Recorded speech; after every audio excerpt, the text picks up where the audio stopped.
First question is, are pets getting COVID? I don't know about you guys in LA, but here in Belgium, they just lifted the mask mandates, so things are starting to look a little bit more like 2019 this week, and actually most of this month. It's been kind of nice, but people are still getting COVID. People are still getting COVID in Belgium. I know they're still getting COVID in the United States. So what about pets? How's it been going with pets getting COVID? I don't think anybody's ever really confirmed that animals ever got COVID-19, the virus that humans get. I know that there were stories and reports of certain animals carrying it and giving it to people, which I understand being a possibility. But I don't think any animals ever got COVID-19 that humans get. There's just very few diseases or viruses that animals and humans share, aside from like rabies. I really don't know of that many diseases that we share with animals. The COVID-19 coming from a bat thing, I don't know if that was ever confirmed. I don't even know. But for like you pet owners out there, the only concern I ever heard was if somebody who has COVID sneezes or coughs or something on your pet, and then you go and touch your pet and then you put your hand in your mouth, yes, you could get yourself COVID that way. There are other kinds of coronaviruses that cats and dogs carry.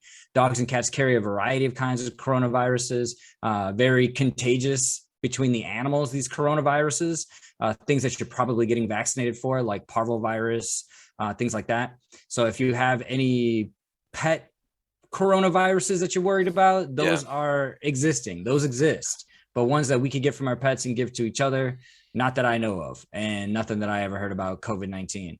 But definitely, if you have COVID, your pet should probably not be pet by other people. Don't cough on your pets.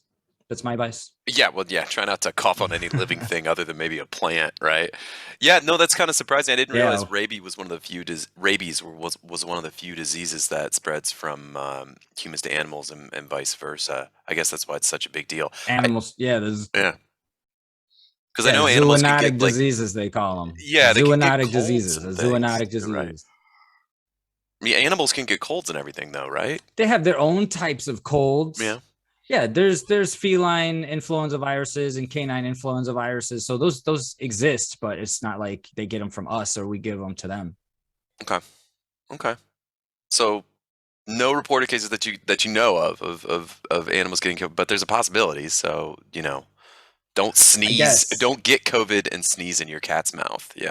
Correct. And if you're the type, and people like to, the reality is people definitely let their pets lick their face. So that's something that could happen. Oh, for sure. Yeah.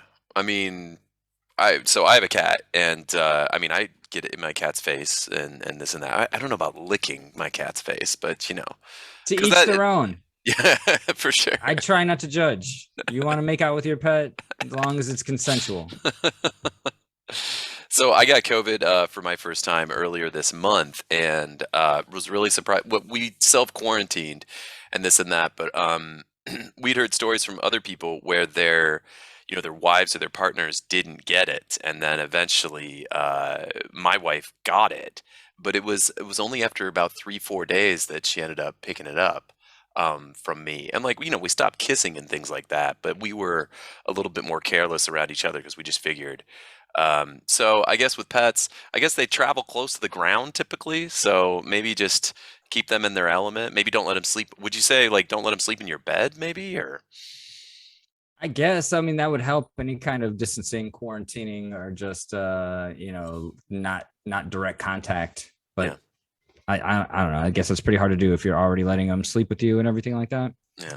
I did want to go back a question. It's not parvovirus. That's a pet coronavirus. Yeah. For cats, it's FIP. You ever heard of FIP for cats?